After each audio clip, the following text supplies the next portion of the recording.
some more words of inspiration. Then we'll take some questions from the last session, if you have any, before moving on. The church ladies are back at it. Here is something that I think we will not do here. They say, please place your donation in the envelope, along with the deceased person you want remembered.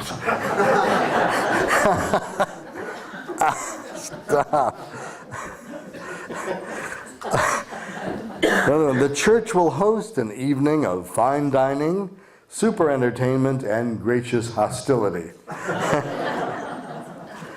And then a couple of my favorites. This precedes what we'll talk about tomorrow in terms of psychological events. The Weight Watchers meeting will be at 7 p.m. at the First Presbyterian Church. Please use the large double door at the side entrance.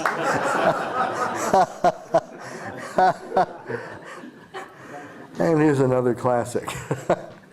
The Low Self-Esteem Support Group will meet Thursday at 7 p.m. Please use the back door.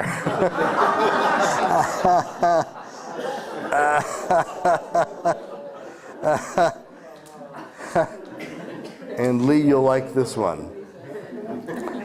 The associate minister unveiled the church's new campaign slogan last Sunday.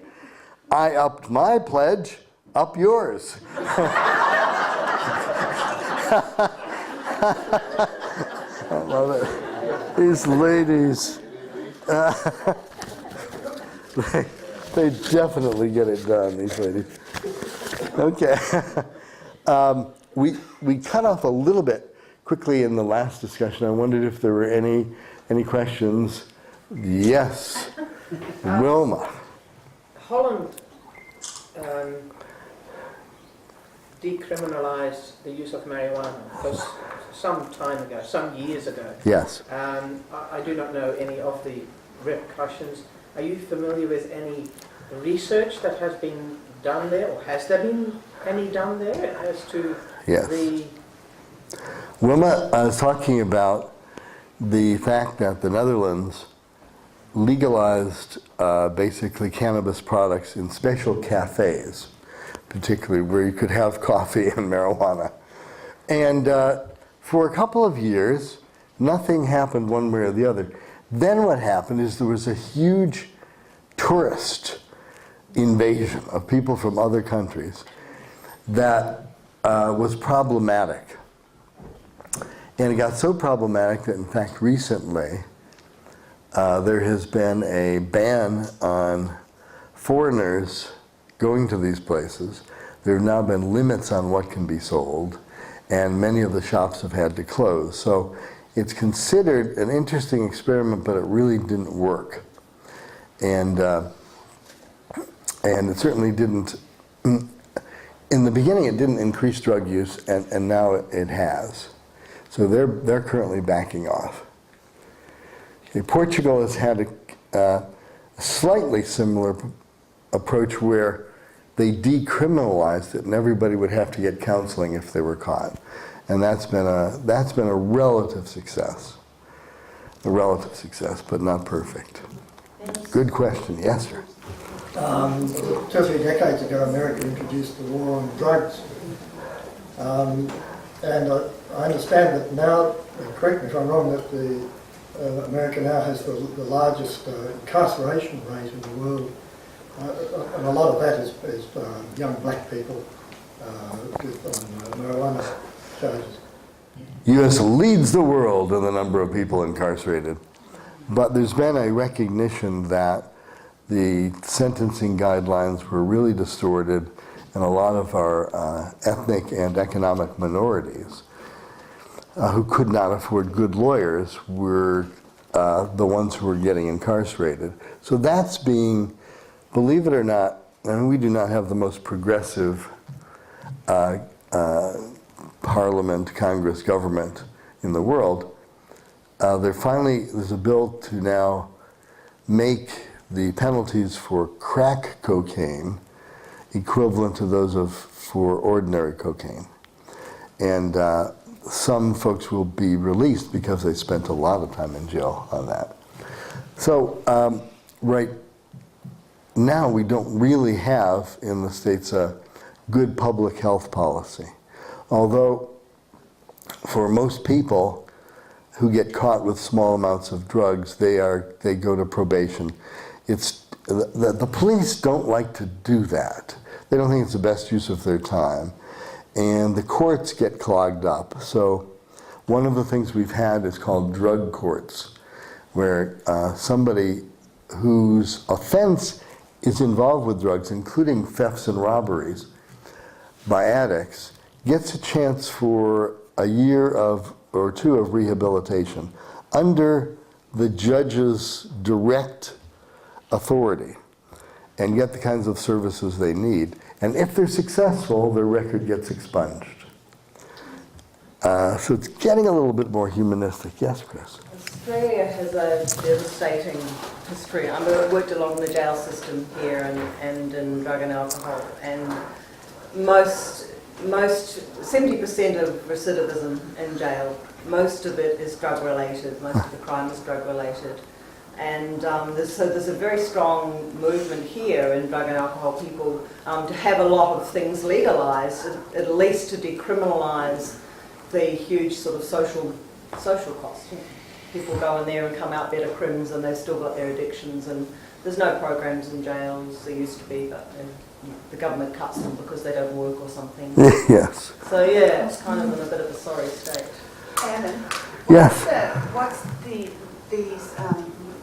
green doctor clinics that we saw in America that are giving legalized marijuana to people or some? What is that, and how is that helping, or is that? Do you know anything about that? The clean doctor? Green doctor. Green doctor. Well, two American states are in the process of legalizing the purchase of small amounts of marijuana for people who are over 21. And is that for medical reasons or for recreational? well, those two were for recreational. Oh. Now, many of the different states have medical marijuana exclusions, which partially is really getting taken advantage of. You know, a person walks into certain doctors and say, I have a headache, can I have some medical marijuana? So that really has to be made a lot more efficient and done with a lot more intelligence. Because, and it's a joke among people. But some people are getting relief. But again, remember what I said, it's not the psychedelic that's giving them the relief, the real relief. It's the other substances in the plant. So we're going to see that kind of movement happen as a reaction to the fact that just jailing people, one would think that would be a preventive, but nobody thinks they're ever going to get arrested, and B, the people who get arrested don't believe in the policy. For example, have you heard a bank robber ever complain about the law that bank robbery is a crime? No, they're playing the game. They say, yeah, of course, it's not good to rob a bank. Of course not. But if people say, I shouldn't be arrested because I'm getting stoned, I'm not hurting anybody else, then they get arrested and put in a very, very negative environment. You're going to get those kind of results. So, yes, Lee. In Australia, marijuana is decriminalised in the Australian Capital Territory, which is the area where our government operates. Yeah. And all our politicians. But it's illegal everywhere else. So is this medical marijuana? no, you can smoke and grow a certain number of plants in the Australian Capital Territory. So how is that going to influence our debate when it comes to legalising marijuana? Well, it could be regarded as a social experiment. And that is, I'm sure social scientists are swarming over the place to see what happens, and economists. And you have the additional problem of what we call secondhand smoke. So in most of the places that are legalizing it, you're not supposed to smoke in public. It's kind of like tobacco, but on, on steroids. So you're not supposed to expose other people. You're also not supposed to drive when you're stoned. So right now, in Colorado, which was really our first state, the main cause of traffic deaths is now marijuana using drivers, for example. And that was not expected. Also, the amount they were taking in on taxes is not as much as they wanted. And what you're going to find in Canberra, or whatever they call that district. Australian Capital Territory. Australian Capital Territory. Like DC, is that kids are going to be using more. Because now they're saying, well, it's legal for if you're 21, but we're 18, we could get married. We could buy a gun. Well, probably not in Australia, but certainly in America. In America, you can buy a gun if you're 7. So inevitably, it's going to influence the youth, and it's going to make it much harder. I think they'll find that out. And then hopefully they're going to get aware of the THC problem and see what happens. But thank you for telling me about that, because I'll watch it. And I'll sound more intelligent when I meet the head of the cannabis prevention unit in the government next week. Yes. Yes, Alec. Can I bring it back down to a bit of a personal? Having had some, what I would call, incredible experiences with Baba at the time, maybe even enter astral world as you talk about it. Yes. Is it right or wrong to still take some importance in these experiences today, knowing what Baba said about all these experiences? Like I can honestly say, I still sometimes have dreams where I feel that astral world is still there and trying to create all sorts of chaos around. So these are good dreams or bad dreams? Mixed. Mixed. Well, it's mixed. Well, actually the answer Baba has given in general, which is the past is a frozen lake. So, in fact, tomorrow, by the way, I said something about tonight. That's USA time, not this time. It was this afternoon. I'm going to read a poem that's really about that, and which is you have to accept everything that's happened to you as getting you here. Baba doesn't require that you make a positive or negative judgment, because it's over. The only thing that counts is what you're going to do from this moment on. That's all. And of course you've got the great, and this does go into Meher Baba 101 in the back end, is it predestination or do you have choice? Could you do anything other than what you do? Could you have done anything other than what you have done in the past? That's a wonderful theological dilemma. But however you come down on that, what's done is done. Now, in the tradition of some of the Alcoholics Anonymous and other groups, it's always nice if you've harmed somebody to try to make up to them. Okay. That doesn't mean that you didn't learn a lot from what happened. So I think you can feel fine about reflecting on your past, and you can't deny an experience, even if the experience is false. You can't deny it. You've had experiences. Everyone has, and it has, in its own way, led to you being here now. You're at one of the holiest places on the earth with a bunch of loving, incredibly spiritually advanced people. And who cares how you got here? You got here. So you don't have to deny your past. But Allan, so are you saying that most experience under the influence of drugs are false experiences? Yes. Is that what you're saying? From Mayor Baba's point of view, okay, not from the user's point of view. Because if you didn't have a positive experience, which many people have not, you would never do it again, right? So, but Baba's looking at, and this is where we're getting to.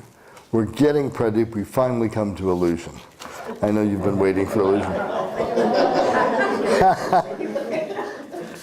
Now, I mean, this is the tough, this is the real goods.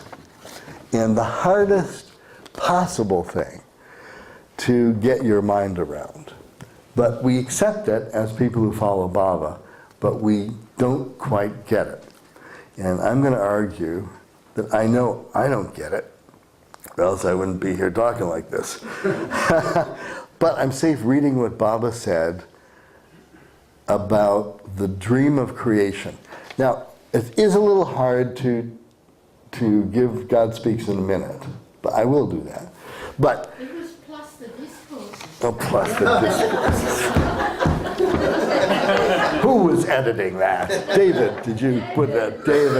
David likes the discourses. He stuck it in. What did you write that out? He's probably right. All right, so in trying to explain how it is that Baba could be infinite consciousness and that you also are God, and we all are, it's very difficult. But he has a metaphor that I love to use. And he was talking to people, I think it was in Myrtle Beach. I really like this.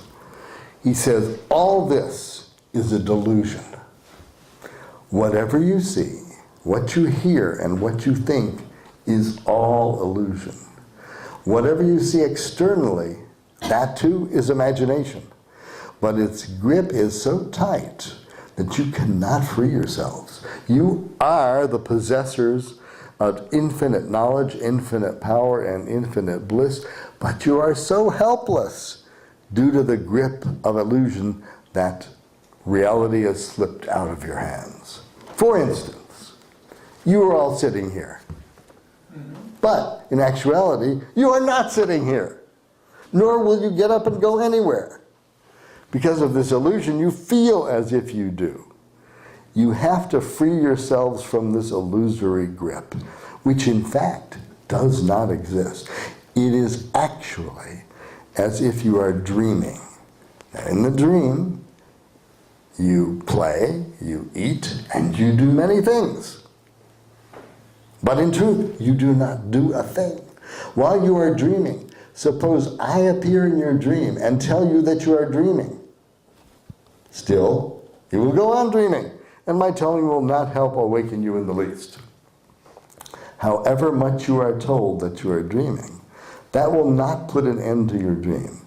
You would only go on dreaming. But when I slap you soundly, you will immediately be awakened, and your dream will end. In the same way, to awaken you from your present dream of sitting here, such a slap is necessary. However much I explain to you now that you're dreaming and that all this, you're sitting in front of me, talking, moving about, eating and drinking is a dream, you don't get it. And this is his job to wake us up. Now, that is the one analogy that most people actually can understand. You know, I mean, they don't necessarily, they can't grasp it, but they can understand it. Because everyone knows what sleep is. I mean, humans, that God is in human form. I mean, humans in God form, whatever it is. They know what sleep is. And they know that there's a difference between waking consciousness and sleeping consciousness. And almost everyone dreams. So almost everyone knows of 3 distinct forms of consciousness, whether or not they're a spiritual student. They know that they go to sleep. They know they're unconscious.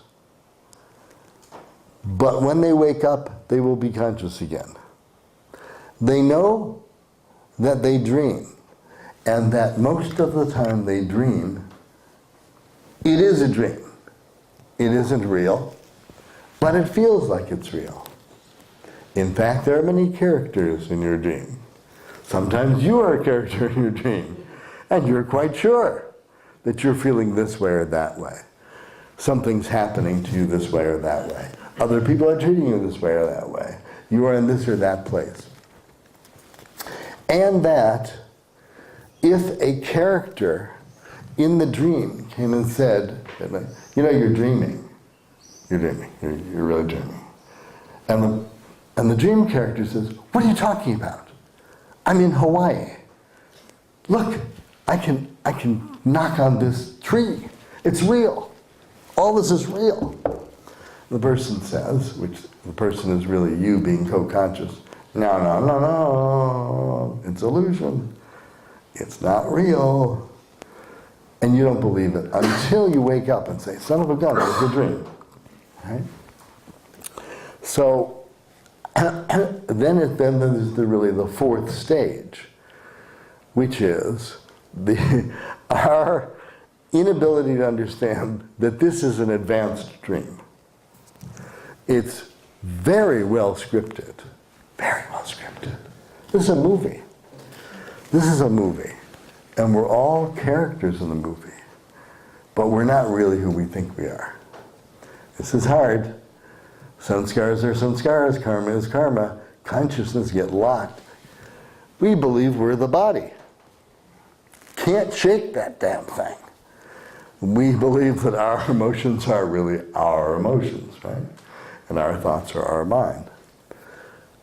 I mean, this is maybe one of the reasons Bob is not so popular.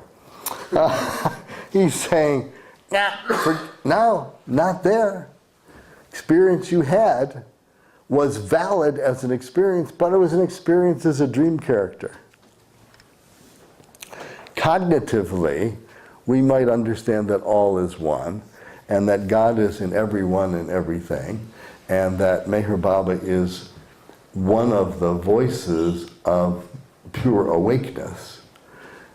And we feel that to be correct at our core, but we can't handle it. We can't grab it. And Baba was clearly having fun with people when he said that, being trapped in illusion. Now, tomorrow we'll say how to deal with this, if we're still here. But it's a nice, the metaphor of the dream is one of the few metaphors that people can almost understand theologically as being the prospect. And the only question mark is for them whether there is a next stage of consciousness that's higher than this so-called awake state. Now, Baba is tricky about this because he says absolutely there is, but I'm postponing, on the part of a few people, I'm postponing their experience of it. I'm veiling them. Even his mandali. I mean, even the people he said were going to be perfect masters very soon, they didn't know. How come? Other perfect masters give experiences of higher planes, and they tell you what higher experiences are going to be, and they want you to get there. That's the old spirituality. That's the spirituality of the cave. It's part of the kind of remarkable legacy of the Eastern world, which is now mirroring the not so spectacular legacy of the Western world. And Bernard was at the anniversary of the East-West Gathering, which Baba said was his most important meeting. And Francis writes about that, obviously. So something is definitely up. And from a... But how come you'd think that people around the avatar would have better experiences, right? And wouldn't be veiled. It doesn't seem fair, does it? It is fair. It's cool. Because if you think the grip of this illusion is tough, try being on the first plane for a couple of weeks. You wouldn't leave it. Probably take a couple of lifetimes to bust you out of it. I mean, talk about LSD, it probably makes 2,000 times as nice as LSD, right? And Baba was all the time running around trying to kick these musts up or down from the planes because they were getting stuck. Furthermore, they weren't very functional. Now, in the old spirituality, it really didn't matter whether you were functional. I mean, if you were on a higher plane, people would like the sugar saints. They'd put sugar next to you, and the ants would eat that and not you, and you would just bliss out. And that was, in a sense, the highest form of progressive enlightenment in the East. Well, Baba's not having any part of that for his lovers at this time.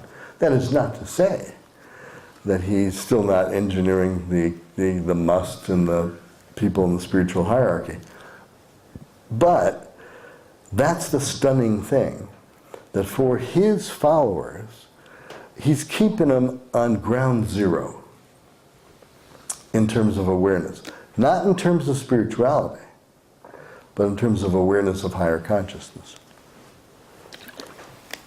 This can be frustrating. There's a marvelous dialogue, I think it's in Lord Mayor, between Baba and Kirpal Singh. Kirpal Singh was a saint in India, and an authentic saint, I mean, at least on the fifth plane. And they would have a running battle, kind of fun jousting.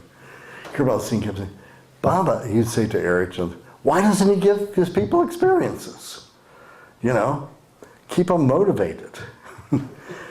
And he loved Baba very much, and he recognized Baba, but he couldn't figure it out. And finally Baba said to him, look, that's the job I gave you. You give experiences. I don't. So illusion is a big deal. And the recognition of illusion is a big deal. And one of the keys that Baba gives, which we'll really move in on tomorrow, is how to be a good actor in the dream. How to not take things very seriously, since you do not exist. Right? This is hard. This is hard. Particularly because in the evolution of consciousness, individual souls are forced to identify with separateness on all of its levels, emotional, physical, and mental. And to build a sustaining ego that can last over life after life after life, necessary to organize experience and existence. So as much as Baba loves to talk about destroying the ego and destroying the mind and manonash, he says, you gotta have an ego. You have an ego. You have a personality. And even perfect masters maintain a certain personality. Who was I talking with about certain people after they got God realized still like the same kind of ice cream? Oh, yeah, Yeah. and chocolate. And chocolate, yes, especially chocolate. So that's just such a core issue that it is so difficult. Baba said it was so difficult to get around. There's a tradition in Sufic Islam called as if. And what we'll be talking about a little bit is how to promote the as if, or the little that Baba talked about, the provisional ego. In other words, how to give the personality to God without becoming totally dysfunctional. And of course that's going to relate also to the dilemma of advanced spirituality, like in this room, which is as your ego starts to disintegrate, you can get a little uptight. You get extremely uptight, and you get extremely depressed. And we'll talk about the spiritual side of anxiety and depression tomorrow, a little bit more.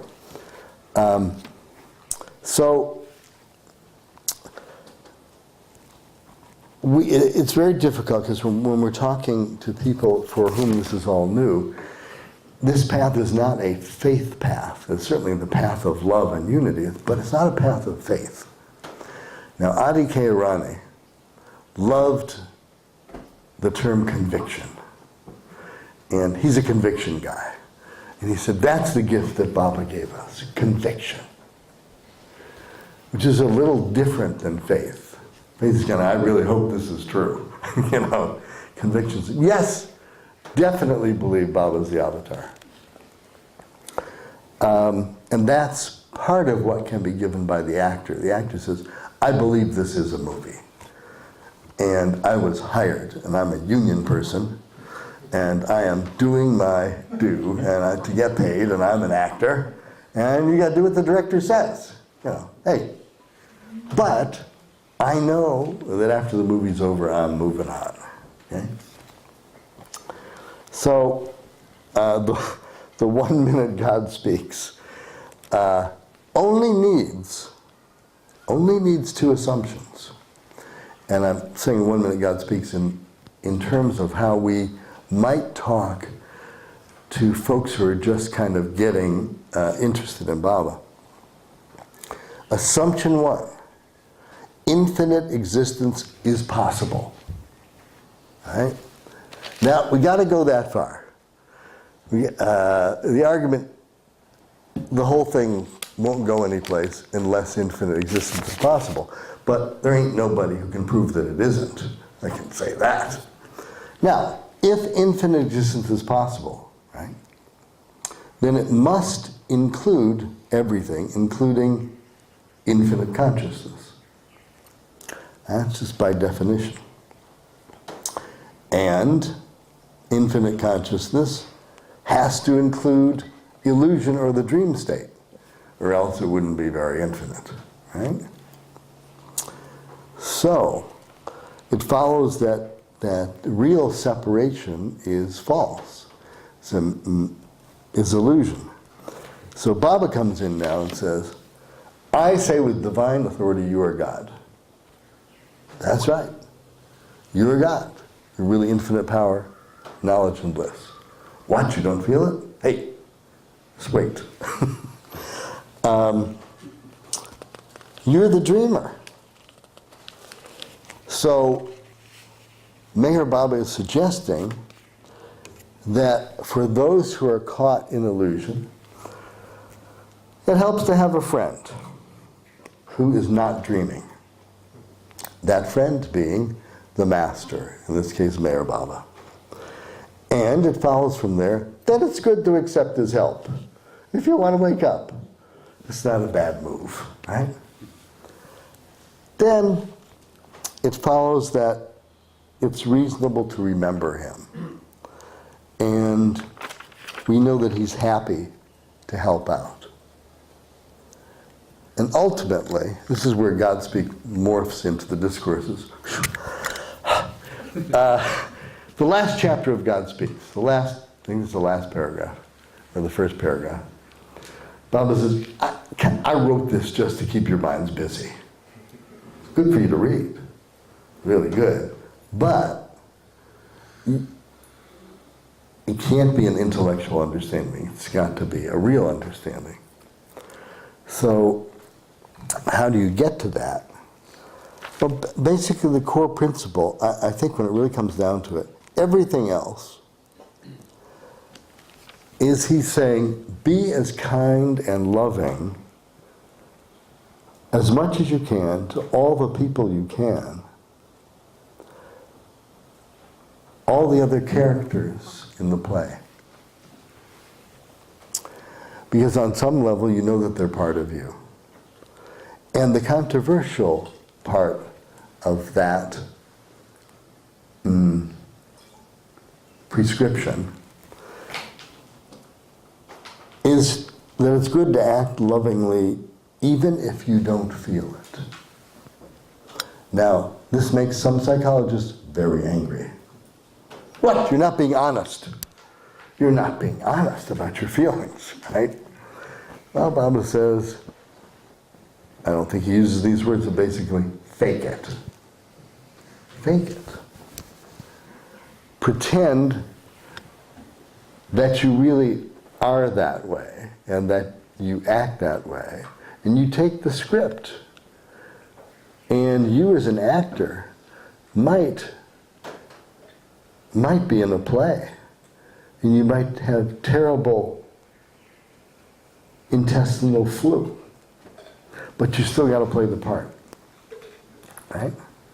So Baba's saying, help me out here, guys. Give me a break. If you can't feel it, don't worry, just do it. And then basically he says, by the way, don't worry. It's going to all work out one way or the other.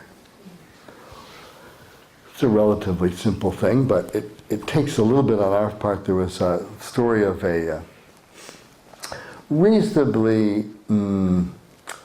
devout Jewish man who at least went to temple all the time. He was not really a mystic.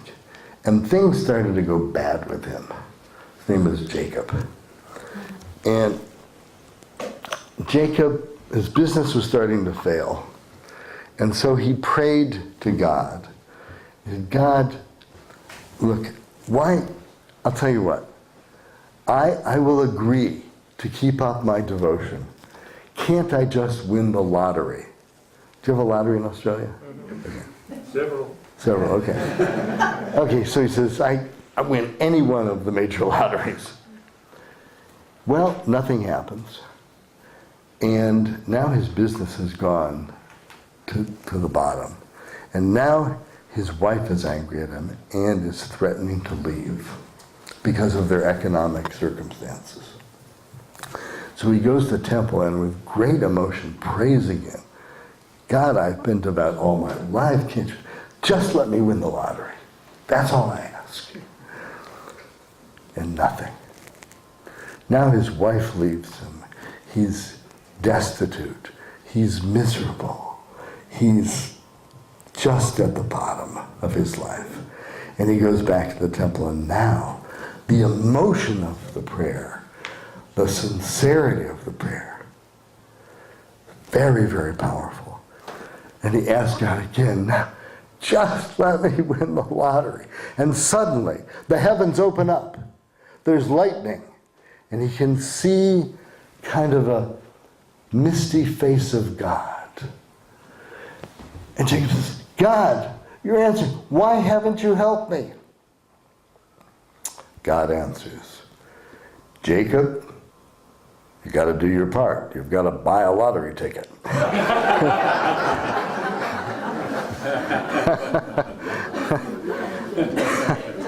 So there's, I'm not sure how precise that analogy is to following Baba, but it's reasonably close. That a certain amount of effort goes a long way. But Baba said he didn't ask a lot. I mean, besides the destruction of your own ego. And he talked. I like this a lot. In the discourses, so I did get it in here, about love in little things. And this is a quote. Baba says, the scope of service is not limited to big gestures, like giving big donations to public institutions. They also serve who express themselves in little things. A word that gives courage to a drooping heart, or a smile that brings hope and cheer in gloom, has as much claim to be regarded of service as onerous sacrifices and heroic self-denials. A glance that wipes out bitterness from the heart and sets it throbbing with love is also service, although there may be no thought of service in it. When taken by themselves, all these things seem to be small, but life is made of many such small things. If these small things were ignored, life would not only be unbeautiful, but unspiritual. Oh, that's very nice. And, when Baba ended his God Speaks. Well, I'll read it because I just like it a lot. He ends the book saying, God cannot be explained. He cannot be argued about, he cannot be theorized, nor can he be discussed and understood. God can only be lived. Nevertheless, all that is said here in God Speaks and explained about God to appease the intellectual convulsions of the mind of man still lacks many more words and further explanations, because the truth is that reality must be realized and the divinity of God must be attained and lived. To understand the infinite eternal reality is not the goal of individualized beings in the illusion of creation, because the reality can never be understood. It is to be realized by conscious experience. Therefore, the goal is to realize the reality and attain the I am God state in human form. He is one ambitious avatar, right? He wants us to go for the gold. And as we'll see tomorrow, he tells you it's not going to be a picnic. Not going to be a picnic. But it's well worth it.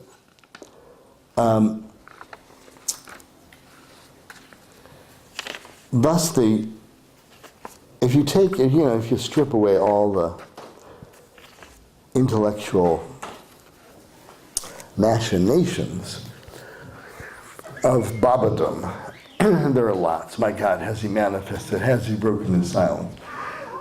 Is 3/4 of the world going to be destroyed? And am I going to be one of the 1/4 that lasts? Does he?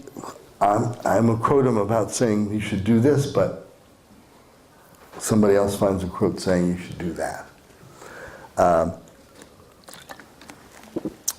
The normal controversies that the mind has about these magical, mysterious, mystical things, and it goes back and forth. Well, what Bob is saying also in God Speaks is that it is not that simple. It is pretty complicated, this whole process. If you talk about astrophysics or particle physics or the essence of theoretical physics and antimatter and all that kind of thing, Bob is right in there. He's more than that. He also knew about the spiritual neurology of all of your bodies. He knows about the networks of sanskaras that connect people together. He knew what parts of the body held the sanskaras that you were working out at a particular time. He saw what was happening on higher planes. And in a sense, he deliberately didn't go into these things because we couldn't get it. And for Baba's purposes, it wasn't that critical. What he's saying is God must be lived. And it's, particularly in this time and age, it's action that counts. The one other quote, which this summarizes everything, and it's one you know very, very well. But if you take it, kind of take it phrase by phrase, you could kind of write a could probably write an entire series of books about it. And we can almost, you know it so well, you can almost say it. But I think it really does it. This is really 101. He says, to penetrate into the essence of all being and significance. All right, so that's the penetration of consciousness into the core. To penetrate into the essence of all being and significance.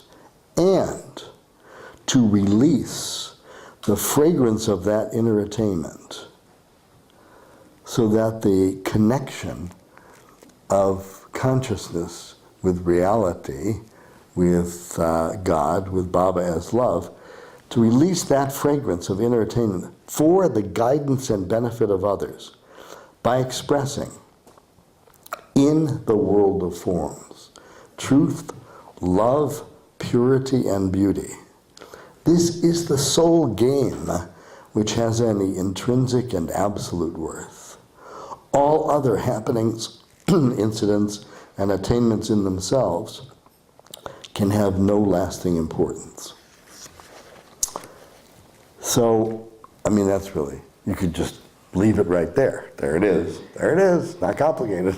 Of course, penetration is not easy, and the release of the fragrance is a little shaky, and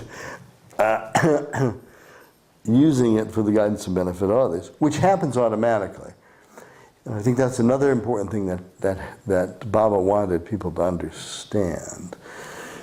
And that's why, anybody with any sensitivity who walked through this room would fall over flat on their back. They couldn't handle the force. And it's like a benevolent virus that spreads from persons connected with Baba to everyone else. Now, you don't have to feel badly about that in terms of, I don't want to feel special. I got criticized from some Baba lovers saying, you're telling Baba lovers they're special. I mean, really? What are you trying to do? Pump them up? No. But it's true. It's true. Not, 1% of 1% of 1% of 1% of the entire world population knows about them in that form, in that way. And there must be a reason for it. And it's part of his work. So whatever you have done and whatever you've accomplished in a spiritual way gets spread. It's in the air. It's within like 20, 30 yards of anybody else. Even if you're in a fit of anger inside. The surface stuff doesn't really count. It doesn't affect people. Being angry or abusive does affect people. But feeling it is not. Baba had a very interesting view, very sophisticated view of the subconscious mind, and is one of the few spiritual figures ever to say, guys, you got some unconscious desires there, you got some bad stuff. All of history said, sit on it, repress it.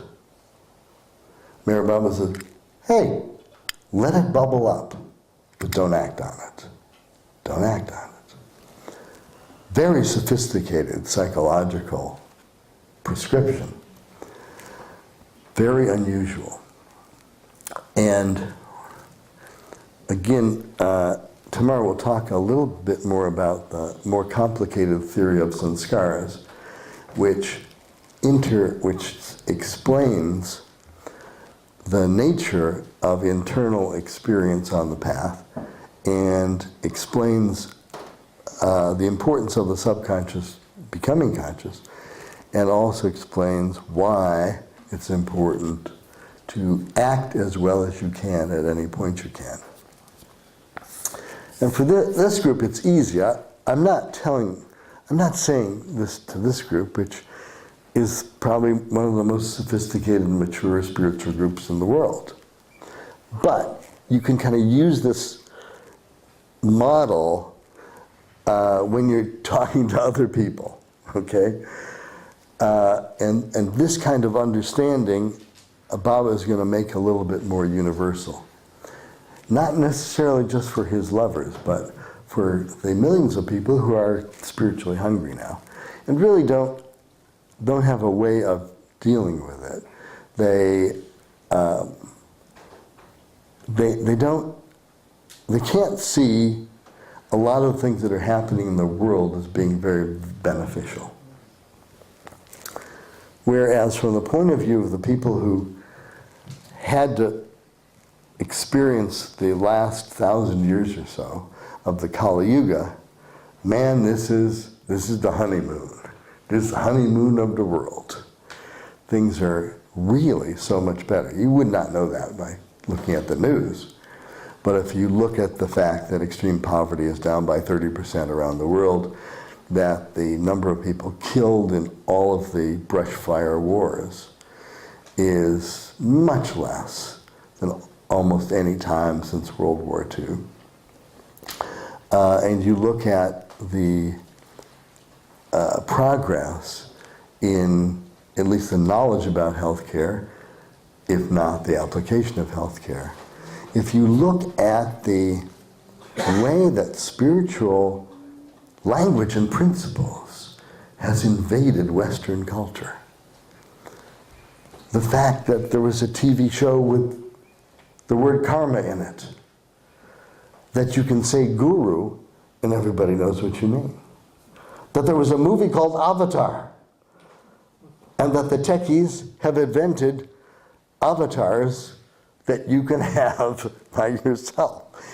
And it's very interesting because both the movie and the notion of an avatar in a computer really are pretty good analogy for the difference between real consciousness and the apparent consciousness, or the apparent actor. So in Avatar, if you will, the consciousness of the guy was transmuted into the consciousness of this blue creature. And he acted like he was a member of that culture. But inside he knew who he was, right? It was very, very, very neat metaphor. Although one of the Baba magazines got sued, or was threatened to be sued for using a picture of that for an article, nonetheless. And the notion of avatars in computers, that is artificial representations of who you want to be, or how you want to be seen, is another very interesting metaphor. You've got, now America is full of now, I don't know if it's hit here yet, TV shows, one called Resurrection. The whole show is about people who die, who come back years later and really freak out their friends. And some of our most popular shows have mediums on them talking to people's relatives. You've got a whole series of movies and TV shows about individuals with kind of magical powers. And you've got the downside, you've got your vampires and all of this. But over and above the tenor of these shows is the introduction of the notion that there are more worlds than the worlds most people experience. And that what if it is possible for somebody to come back? So there's been an infusion of this. If you look at many of the best-selling books, a lot of them now have spiritual themes, or quasi-spiritual themes. More than just favorites of a particular religious sect. And you can get a bestseller.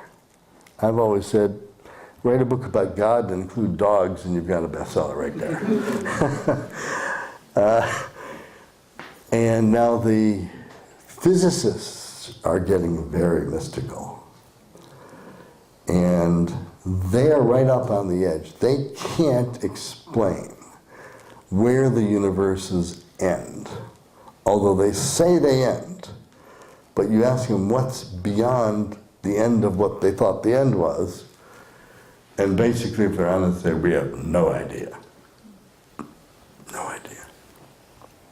So there's a concordance now between metaphysics and ordinary physics. So all of this is going on in infusion in our culture, not necessarily breeding more Baba groups, although there's certainly going to be great interest in Meher Baba when Baba is discovered as having handled all these issues previously.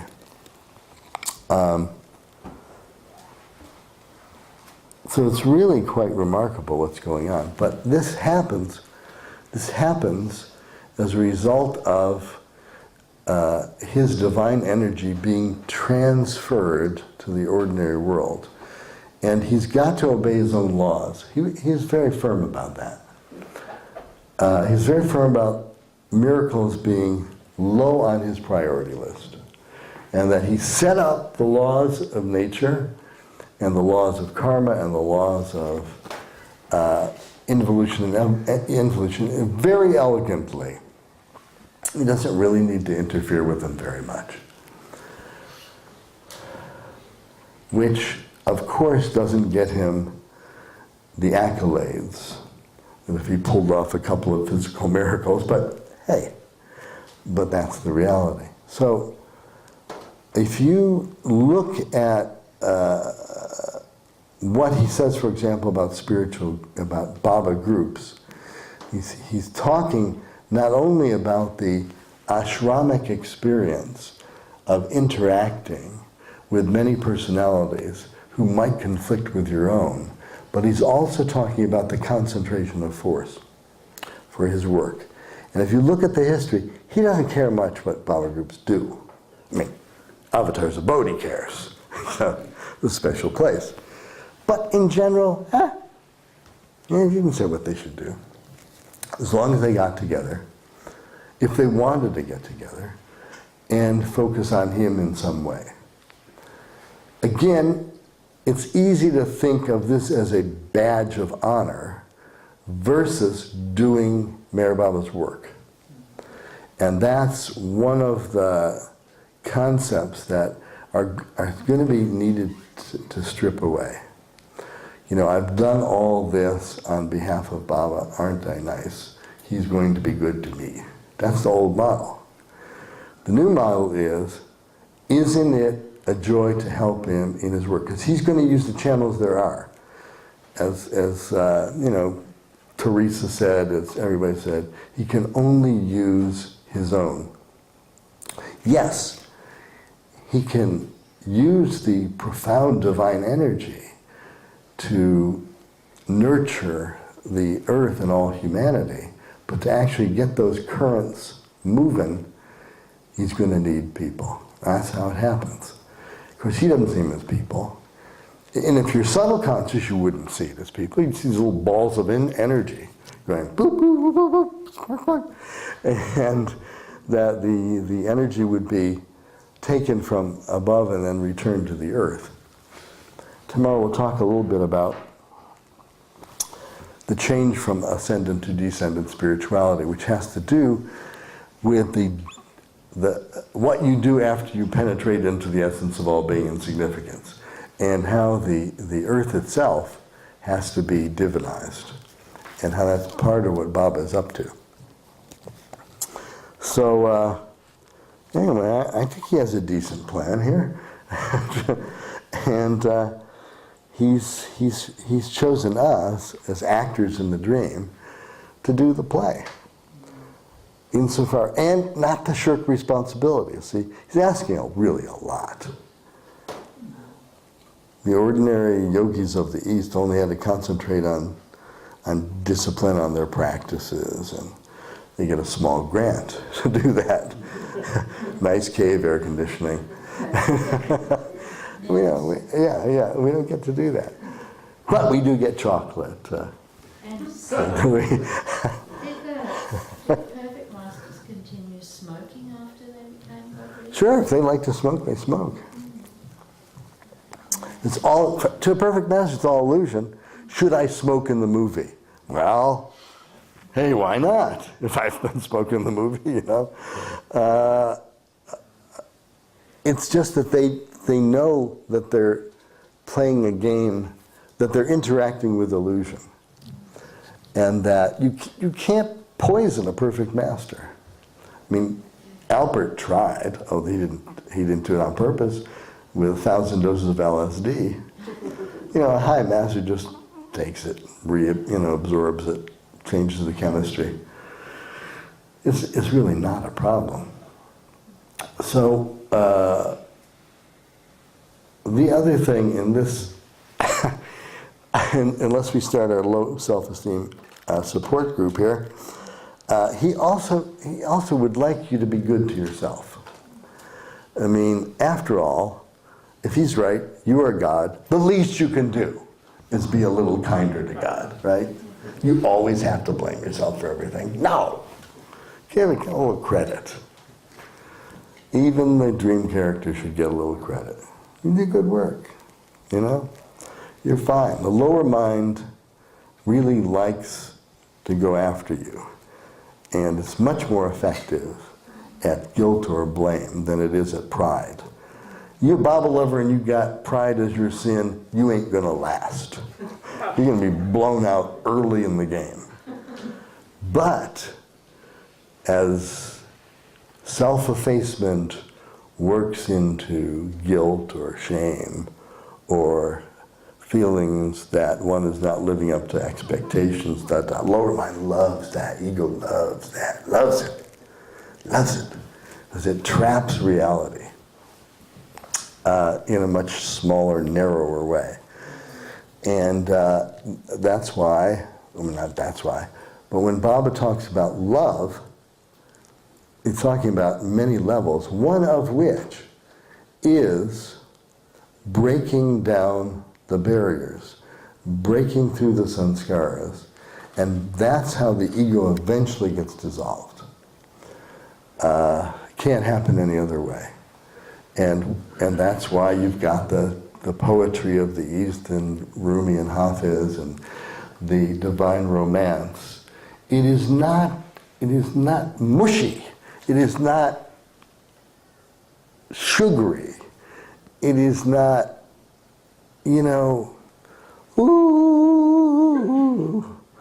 It's technical. Love is technical. It is a force that does what it needs to be done. It is a force that destroys sanskaras, that limits the mind, that opens the heart. And it is a powerful, the most powerful practice. And it is a powerful practice whether or not you're feeling good about it. But I think, to the extent that we empathize with ourselves just a little bit, it's not a bad thing. Because I don't think it gets overdone. I haven't seen it in the Baba community. I've seen it for a week, but not much more. Anyway, I think we're pretty much done for today. We could have some questions in the morning.